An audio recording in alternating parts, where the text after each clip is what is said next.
When you give a present, that joy lasts so much longer because it's so lovely to see them enjoy, maybe a hamper like you've kindly brought today.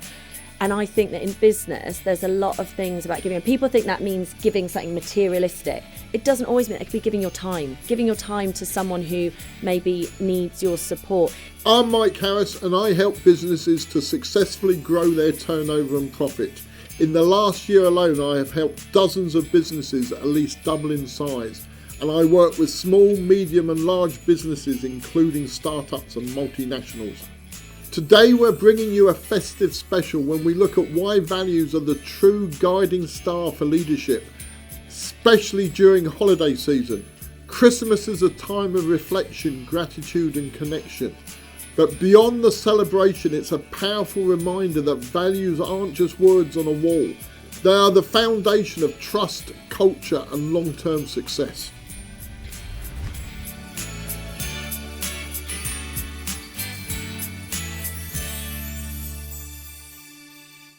Hello and welcome to All You Leaders in Strategy. As we head into 2026, I thought we would ask the question, do values still matter?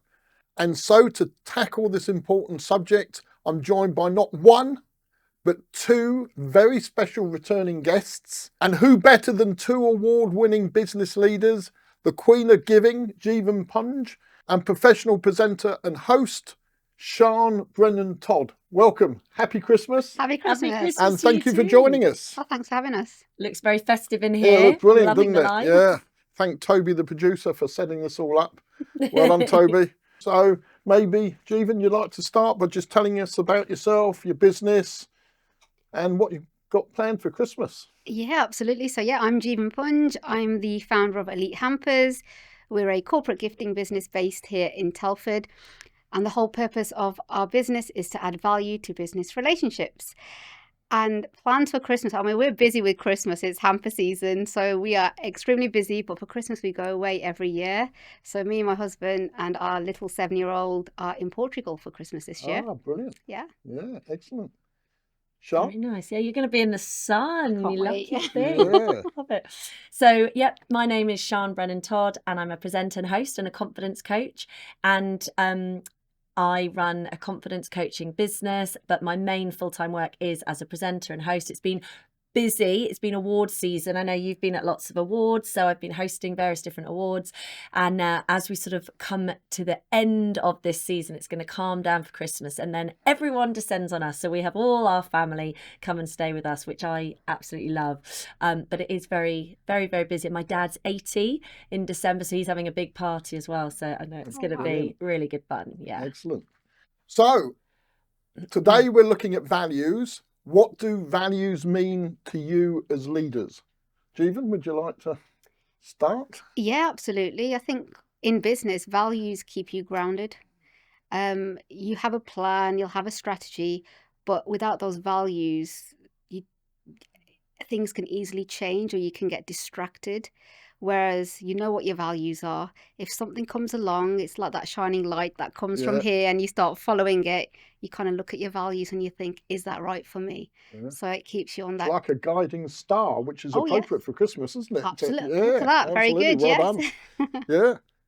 Sian, anything to add? Yeah, I totally agree with that. I think it's really easy in business to get distracted.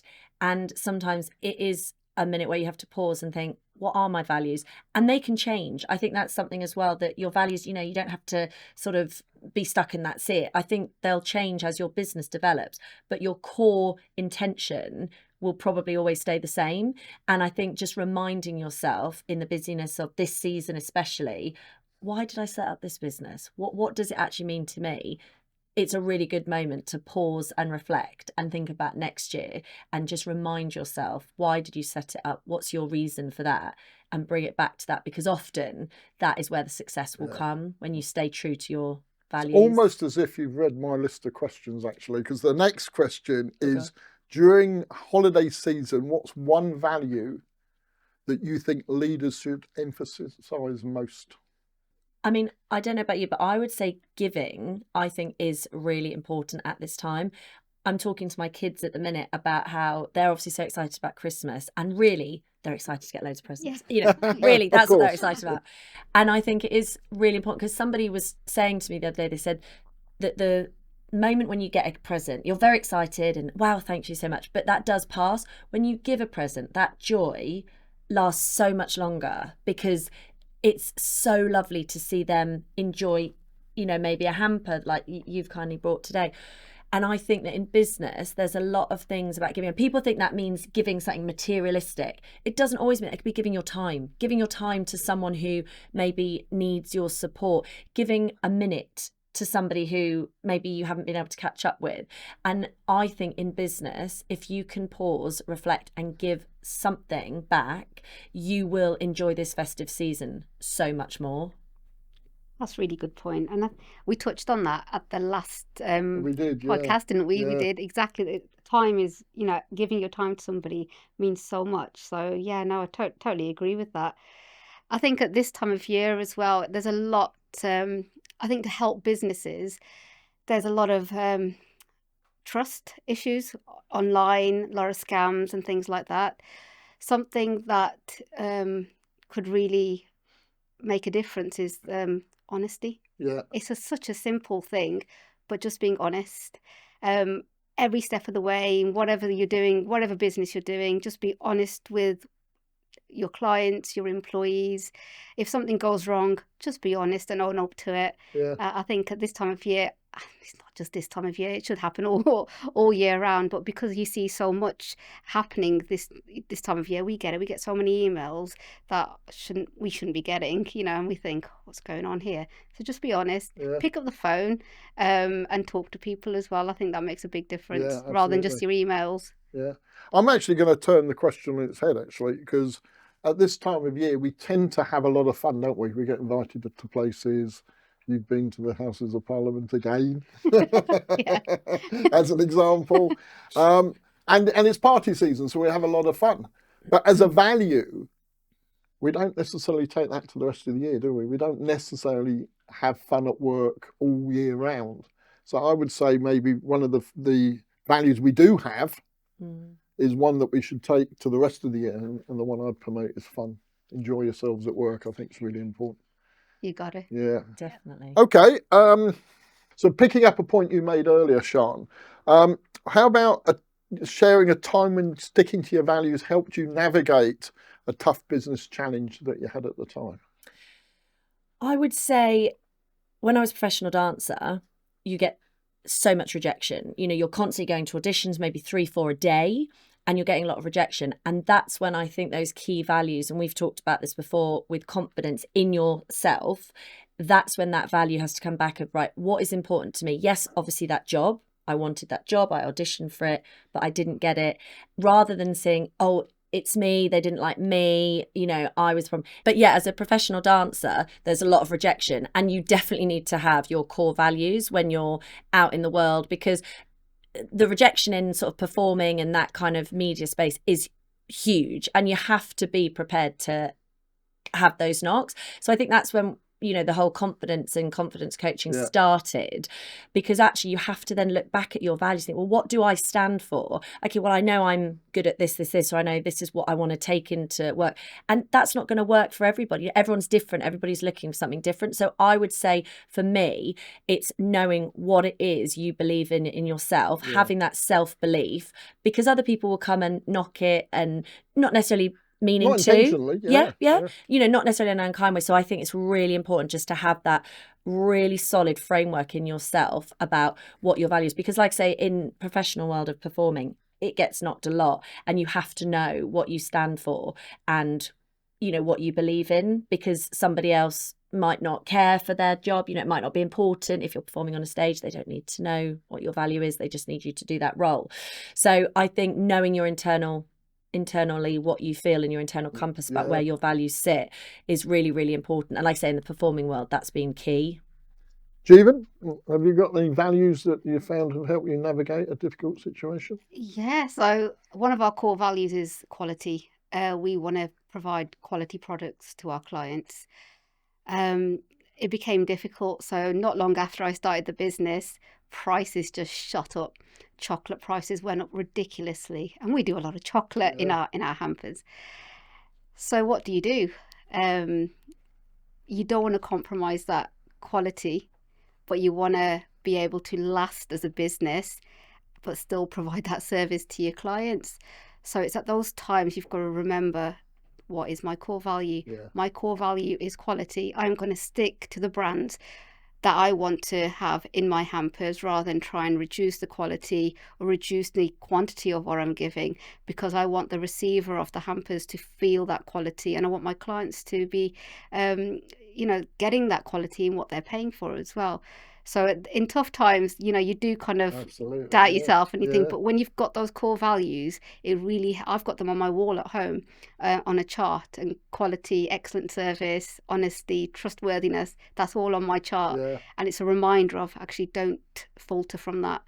And funny enough, your customers wanted the quality, didn't they, I guess? So they were absolutely, prepared to yes. pay Absolutely. for it. Yeah, absolutely. Yeah. And it goes back to what you said about trust. Like, if you're saying to your business, whoever's coming to you, this is what you're going to get, they trust you. Yeah. And so if you're delivering that, even if the price point has to go up because of outside, effects, you are showing them, look, trust me, I'm being honest with you. I'm telling you, this is why we've had to raise the prices. Yeah. And, we've spoke before, when businesses fall apart is normally when the communication breaks down. So, if you just raise your prices and didn't tell anyone and weren't being honest, then people, oh, what's happened? But because you're so honest and you are so trustworthy, that communication, they're like, right, we know, she's explained, this is why this has happened. And then customers are fine because you've been honest and upfront with them. And it's real then, isn't it? I mean, I had a customer recently, and we were doing a session on a workshop, and they had a problem customer, and they wanted to do work a particular way and behave a particular way. And they were getting quite arrogant about something, but the customer doesn't understand. The customer doesn't understand. And a bit like you, they had up on the wall their values. And one of their values was customer service first. And I said, hang on a minute, what's your values? Start with your values. Customer service first. So how is what you're saying now about they don't understand and you're going to behave a particular way, how does that fit with your values? And it didn't. And very quickly, they totally changed the actions they were about to take, because they suddenly realised that they had to stay true to those values. And you need everybody in the whole team to know the values. Yeah. It's no good just one person having them in their office if no one else sees them. If your whole team are like, right, this is what our values are. And if, there's that constant reminder, then everyone's going along with the journey, rather than it just coming from one person who's saying, this is it. Everybody's part of it. On their case, the values were really transparent. They're up on the wall. They're everywhere. But if you don't live them, if you don't follow them, particularly as the business leader, you're not following them, then nobody else is going to believe it and follow it either. It needs to come from the top, doesn't it? It's got to be real. It's got to be authentic. So yeah, it can't. Which is what you were with the quality, because it would have been easy to cut cost and look at how do you make yourself either more competitive or make more profit. So I think that's brilliant. Just shows you how real the importance of real values is in a business. So how do you ensure, just picking up on that theme then, how do you ensure within what you do that your values aren't just words on a wall or on a piece of paper? How do you make it real and embedded in the business? You've got to become your values. If you're the business, you've got to become it. Whatever your values are, you've got to live it. So sometimes, for example, the customer scenario that you just gave, you might not agree with what your customer is doing or saying, but if customer service is one of your top values, you've got to respect that, and you've got to put everything else aside and think, this is it. This is what I need to sort out first. And it's actually sticking to it, because it's easy to say, actually, this time round, it doesn't matter. Next time round, I'll think about it. Quality, I'll forget it this time round. I'll do it next time. It's easy when it's easy, isn't it? It's when it starts to get tough is the It's problem. got to be every single interaction, every single time you talk to a customer, you're on your social medias, you're out there, you've got to bring your core values with you. You've got to be your values. Yeah. And I think it will show if your lip service over time, that shows. I've worked with people who I think, wow, that's amazing. Like, I've read their prospectuses and this is so shiny and wonderful and whatever. But actually, if that is not being shown time and time again, you don't trust them. You're then thinking, oh, hang on, how many other things do they let slip? So I think as well, like you say, it's not just about saying at Christmas time, right, this is what we believe in. It's actually showing it all year round. And like you said just now, it has to come from the top. I think it has to come from that leader at the very top who inspires and brings everybody else along. It's not about them being the star. It's about them showing, right, this is the way that we do things. It might be harder, it might be more costly, but actually this is how we are going to do things as a collective, and bringing everybody on that journey together. I see a lot of businesses that have sort of the same values of, maybe quality or integrity or honesty or teamwork. And yet when I actually start working with a business, they don't have any of those values really. And I think the reason for that is they've just picked the values that they think others want to hear, as opposed to picking the values that they actually believe in themselves. Yeah, I think. And therefore, my recommendation to all businesses is pick the values that you genuinely believe in, not the ones you think others want to hear. Now, they may still be leadership, there might still be teamwork and quality, etc. But they've got to be, there's no point saying a value is teamwork if you want to work in a silo and in isolation. There's no point. Pick a different value that suits you. And that's advice I give to people. It's really important that it is coming from you and it is genuinely what you believe in, I think. I think it's what we were talking about earlier. Yeah. You start living somebody else's dreams because you see other people doing this, and that becomes your dream. Oh, I should be doing this, or I should be doing this. And your values can change into somebody else's values. You just got to remind yourself, actually, rein back in, these are my values. Yeah, exactly. And everything else in business that you do, comparison is a thief of joy. Exactly. Yeah, absolutely right. Yeah. And if you've got a team, it's important that you speak to them about your values, because if you have a new member coming in, well, they might not know, yes, they've probably done an interview process where they'll be part of that is covered. But actually, how many businesses have we gone into, and some people don't even know what the values of the company are. They actually don't know. Yes, they were given a handbook, but they didn't read it through properly. They don't really know. So they're going out and meeting your customers and they don't actually really know what you stand for. They know what their role is and what their job is. But if you don't know that backstory, you cannot sell your company in the same way as somebody who knows, how it started and what the values are and all of that, because that will often sell a company far more than a product. It will be all that other, important information, like the values that are behind that. That will be why they choose you. And picking up your example of quality, somebody new comes into the business and they hear that and they'll go, yeah, but not if it's going to cost us money. That's kind of the risk you run, isn't it? That they're going to take a different view to the business or to your view. And it's how do you get them to understand that and bring that in, which is obviously a subject in its own right. How do you maintain a culture as a business grows? So kind of brings us on to the next question. So in your experience, how do values impact on team culture and employee engagement? As very, I think, because everybody's different. And when you first have a team, when your employees come to you, they have no idea of what your business is. They've just got a job. Yeah. And then you've got your own kind of ideas of where you want the business to go. And in that, you've got your values. But if you don't give your employees, your team, the values or an idea of what your values are, everybody's just going to spread into different things. An example of what you just said, if somebody's going to talk, go out to your customers, they're going to talk in a different way. They're going to sell your products or your services in a different way if they don't know what your actual values are. Let's say it's the pricing. They might say, oh yeah, we'll give you 50 quid off. Oh, that's okay. But if that's not in your values and your culture, why would you do that? Why would you let your employee do that? So it's got to come right from so it's very important that everybody it's training and making sure that everybody's reading from the same page, not just reading from the same page, but believing it as well. Because if they don't believe it, they're not going to do it. It's like anything in life. They've got to be really within the culture of your business. And that's why they'll stick with you as well.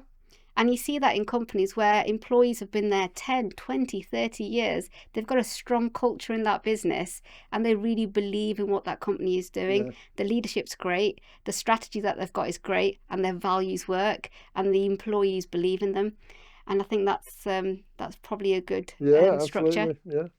Sean? And they're invested as well. I think, when you do go to businesses and you've got those people who've been there for years and years, they are invested in that business. And normally they all know the person at the top, or they've met them. I worked with a business once and they were like, yeah, we're all about fun. And I was like, what? Amazing. That's so, like brilliant. And, high energy. And I was like, oh, this is fab. And I said, so what do you do? Expecting them to reel off all these sort of things. Oh, well, we don't really do things. But you say it's fun. They said, yeah, well, the boss is really fun and he kind of comes and has these crazy ideas. And I was like, but how does that filter into the team who are actually out there, working with people? And they said, well, because I thought they were going to say, we do this day and we have this on a Thursday night and this is when we're going to the office, we have X, Y, Z. And there was none of that.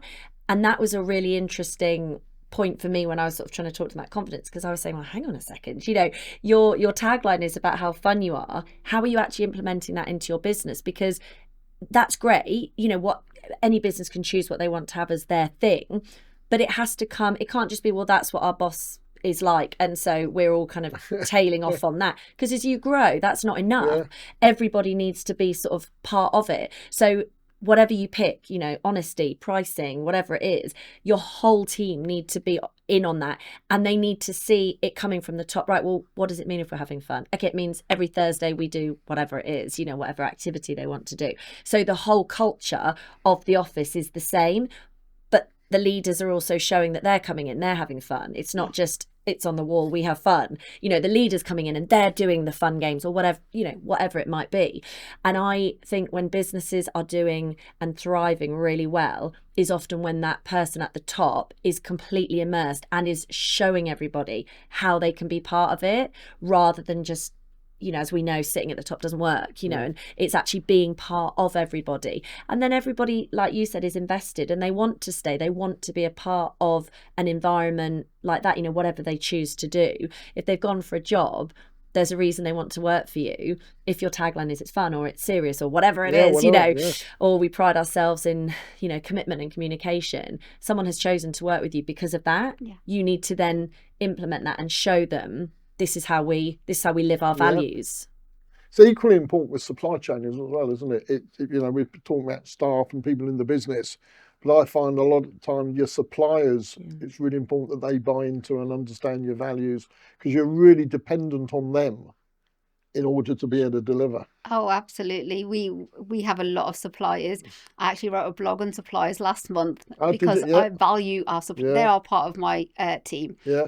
And it's important to work with the right suppliers because they have their own values, but your values can match. And of course, they align, don't they? It's important that they align. Yeah, absolutely. And then you want to work with each other and you help each other as well. And you see each other grow. And I've got some great suppliers and I see them, I champion them, okay, I'm buying their products, but I want to champion them. I want to kind of shout out for them because they're doing really, really well.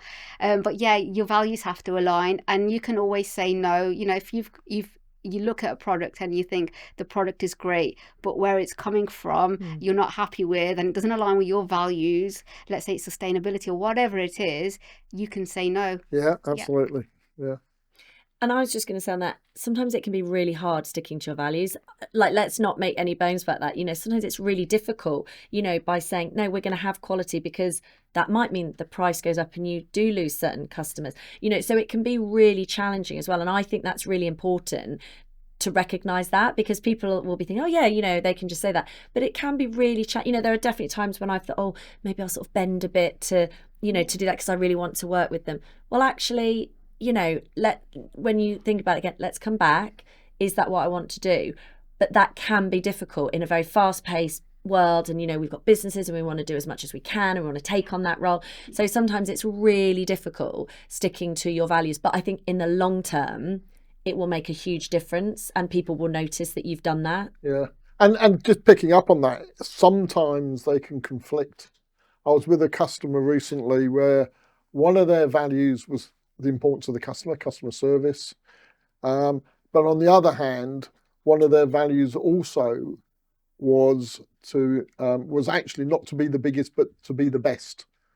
And what they were saying was, we want to deliver for the customer, but the way they want us to deliver it means we're not going to be able to be the best. They want us to work in a particular way that we believe is wrong. And they were asking me, how do we balance the two together? How do you get the being the best and satisfy a customer who may be wanting you to perform in a way that means you can't be your best? And they was really struggling with that. What was really useful was they had another value, which was collaboration. So I said, well, go and talk to them then. Go and actually speak to them, bring them into this and explain to this. So don't try to resolve it in isolation. You've got two values that are conflicting. Use your third one to to try to solve it. Yeah. And they did that, and it's not totally solved, but they're a lot closer now to sort of working out what they're going to do with that customer moving forward. That doesn't contradict their sort of being the best philosophy, but is also not cutting across what the customer wants as well. So, but it is hard, isn't it? Because these things can conflict. They can, the very nature of values is they're not always, we're saying align with customers or with supply chain or staff, but sometimes actually they don't align with themselves. Circumstances come up that The communication is key. Absolutely. So Sian, how do you communicate and reinforce values across a growing team or a large organisation that you're working with as a customer? So when I had my business when I was very young, I had a value that we were always really passionate. So that was our value, was basically the passion that we had to go into schools to teach, students. We were teaching in 250 schools a week. I had 30 members of staff, and we grew very, very quickly. I was very young, so I used to bring everybody in for sort of team meetings, and actually everyone loved it because it was quite, they'd go off and they'd choreograph something and we'd come in at the end and do like the dress rehearsal, but there were lots of people sort of out on their own. So they used to love coming together. And when we came together, I always used to ask questions. So rather than it be, right, you're all going to sit there and listen to me, and I would bring in and I'd say something like, so our value is passion. How can we instill that? And I would go round and I would get everybody to say something, because with 30 people, everyone's got something different. And I found that asking questions then was much more, because they then had to think about it. Well, actually, how do I get the passion of what I love into these sessions? So I always found that going into any kind of team building with questions was the best. And often I'd send it out beforehand. So I wasn't trying to put anyone on the spot, but I'd go, right, the agenda for, the meeting this week is question 1, how can we really, throw out that passion every time we're in a class, and when we're tired, and we had people who were doing the West End shows, then they were going to teach in the day, so they were exhausted. How can we instill that passion? And asking those questions was great, because it also was giving me feedback of maybe things that hadn't gone right or ways that we could improve, without them saying, I've got a bit of feedback, can I tell you this? So that was really important to me, was always asking them questions. And as they got to know you and they knew how those sessions were going to be, they'll be thinking ahead, won't they? And they'll actually be asking themselves the same question, so that they're able to respond and give you an answer, that they won't have to think about it on the spot. So. And I would always go in at, before a show, I would always go in and help them, and, never take over, but, suggest things and, what do we think about this? Because again, it's so important that the person who is, leading is invested, and they feel that, because I find the biggest problem with staff when I work with businesses is people feel neglected, and they feel sort of pushed out, and that then they're not actually part of the team. And that's so far from the truth, but maybe the values have sort of slipped away because the company's grown, and it is difficult. Like I say, my company grew very, very quickly, but I was always really, really on about, right, we need to get the team together, let's pull everybody in, let's make sure everybody sort of feels supported, even though they're not with those people day in and day out, and reinforcing, like I say, the values, asking them questions, getting their feedback. That is the number one. We just talked about communication. You have to be open to communication. If you're a leader, you have to be okay with someone saying, have we thought about this, or what do we think about this? That's how you're going to grow as well. I totally agree with that. And I think communication, questions is a part of the communications, isn't it? So I totally agree with the questions. And in terms of communication, I think sometimes we get scared of communicating because we're afraid of what we're going to get back. An example is, if you've got a client and you just want to know how they've enjoyed, their service. Getting a review or asking for a review. You just ask, you just communicate that, but we get scared and we kind of hold ourselves back, and we're like, what? Maybe they didn't like it, or well, we can't do that. You've got to every single step of your business journey. You've got to be able to communicate, whether it's your apprentices, your employees, your suppliers, your customers. It's so important, and I think communication in every part of your journey. So let's say I've got an order for a client, and I'm going to deliver it, and it's going to go to the recipient. The client just buys it off me. I don't want the journey to just end there. I want to ask the client, how was your experience with us? Let them know that it's been delivered on time, or if there were any issues with delivery, let them know. So every step of their customer journey with us, we're communicating. And I think and that's the same with employees. If something's happened within a business, communicate it.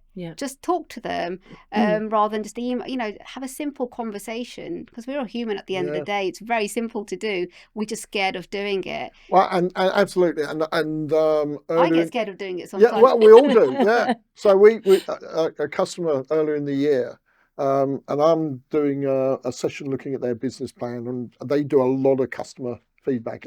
Every client, every quarter, they've got a detailed customer questionnaire completed, scored, and they use that to drive the business forward. So I'm sat with them and we're analysing this, and I said, but why is there not one for this customer? You don't seem to have done one for that customer for 6 months, or maybe nearly a year. And they said, yeah, we haven't performed very well for them. We know what they're going to say.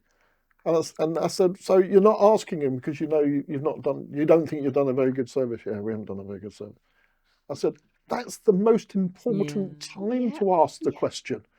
Not when you think you're doing well and you're happy to get the feedback. You need to get the feedback when it's going to be difficult and awkward. And they said, well, they might not even give us the feedback because they're that fed up with us. I said, well, yeah, but maybe they will be. Don't assume anything. Ask them. And when they actually asked the questions and they got the feedback, yes, they were scored pretty low on certain aspects. But there were other aspects they were still really glowing about.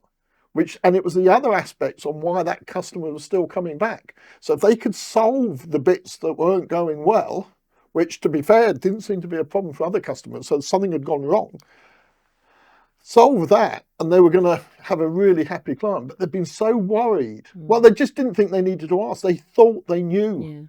And yet they hadn't realised that actually the customer was kind of happy here, but really critical down there. But that's where you can learn from it. Absolutely. Because a business is a learning journey. And you make mistakes. We all do, or we don't provide the best, but we need to learn from it. And that's how we're going to excel and do better next time. So yeah, you're right. Those are the important ones where you really have got to get the feedback from. Or when you don't know. I mean, I don't do an in-depth customer review. I do probably the same as you. I will phone up a customer and just say, how's things going? You're happy with what's going on? And most of my customers, I don't generally need to make the phone call because they're telling me anyway. I'll still ask them, but there's one that's quiet all the time, and I'm thinking, why is he quiet? Why don't I get any feedback from him? And I'm, like you were saying, really nervous about asking because I might get told he's not happy. And yet I spoke to him and he was just really busy, and he said, oh, I didn't think I needed to tell you. I thought you knew. We assume, don't we? Yeah, we assume, exactly. And I think working in business, that shows a real self-confidence when a leader will ask for that feedback. And I always remember going into a business and there was someone who brilliant, absolutely brilliant, like won so many awards and fabulous at what they do.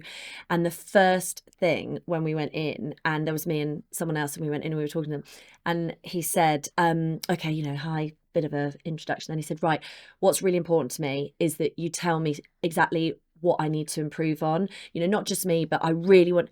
And immediately I thought, yes, that is exactly what you are, so confident in your own ability. And he was brilliant, but straight away, him even asking for that feedback on the first day, I was like, you are super confident in your own ability, that you're happy to take that on. And he was like, I'm not just saying that, I genuinely, and at the end we'd go and speak to people, and then he'd say, right, can I, not names, but right, can I hear exactly what was being said?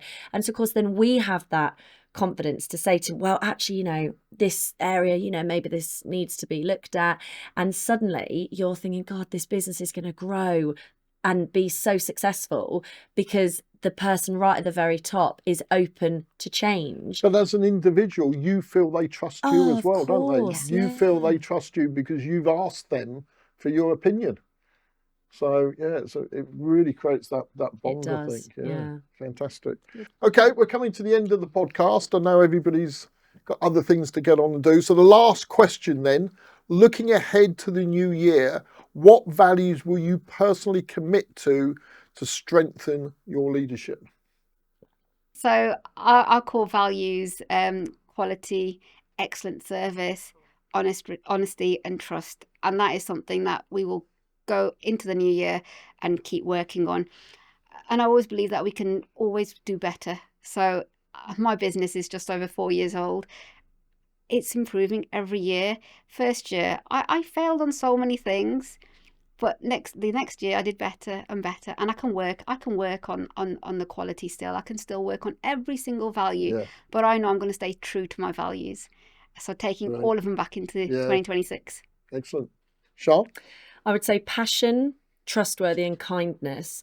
They're 3 values that I really focus on in my business and my brand. I think it's really important. I think kindness is overlooked, and kindness doesn't mean weakness. You know, kindness is a real strength to have, and obviously confidence, you know, that's part of my whole, you know, brand, and having that self-confidence, but taking people on that journey. And that's what I just have been so passionate about this year, is, you know, really sort of empowering people to go for their dreams and, you know, look at what they want to do and how can they move forward. So for me, I definitely want to build on that and just take, you know, more people along with you, because yeah, it's very special when you see people growing, whether that's in a business or personally. I think that is just incredible. It gives you such a joy, and hopefully in the new year there'll be even more of that. Yeah, brilliant. So I have 3 values that I use in the business. One is strategy, comes as no surprise.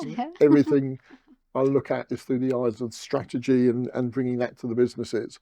Another one is experience. So that's the value of my own experience, because that's why customers are coming to me. But also, how do I utilize their experience for them to get better and learn from it? But there's a third one, which is innovation. And I've always said I use that in that I help the businesses to recognize their own innovation and what do they already do that's different, and how do they sell that, but also what more can they be doing? And somebody challenged me the other day and said, but if it's a value, what is it that you do that is innovative, Mike?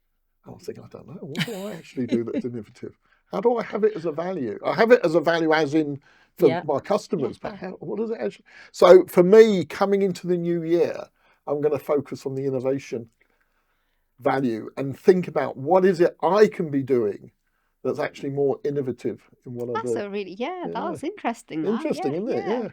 Yeah. As you know, I like to set homework. So for today, the homework for everybody is review your company values, review your own personal values. Are they still relevant? And are the actions that you're going to take moving into 2026, do they align with the values? And just as I've asked our 2 guests, which values are you committing to reinforce in the new year?